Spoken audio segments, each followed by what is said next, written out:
প্ৰথমতে মই মাননীয় মুখ্যমন্ত্ৰী ডক্টৰ হিমন্ত বিশ্ব শৰ্মা ডাঙৰীয়াক আন্তৰিকতাৰে ধন্যবাদ আৰু কৃতজ্ঞতা জনাইছোঁ।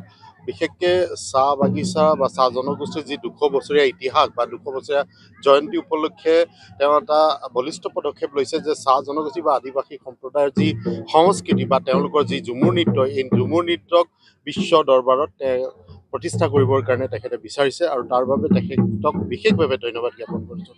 আজি মোৰ সমষ্টিটো যোৱাকালিৰ পৰা ইয়াত প্ৰশিক্ষণ হৈ আছে। ১২০ গৰাকী নাচনী আৰু ঢুলীয়াই তেখেতসকলে ইয়াত প্ৰশিক্ষণ লৈ আছে।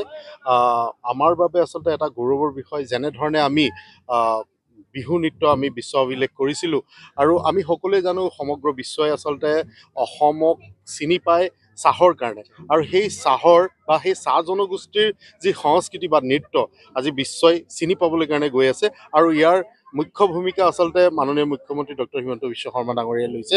সেইকাৰণে তেখেতক বিশেষভাৱে ধন্যবাদ আৰু কৃতজ্ঞতা জনাইছোঁ। মই ইয়াতে নিজে তদাৰক কৰি আছোঁ। ইয়াত মোৰ সমষ্টিৰ প্ৰায় ১২০ গৰাকী নাচনী আৰু ঢুলীয়াই তেখেতসকলে ইয়াত প্ৰশিক্ষণ লৈ আছে।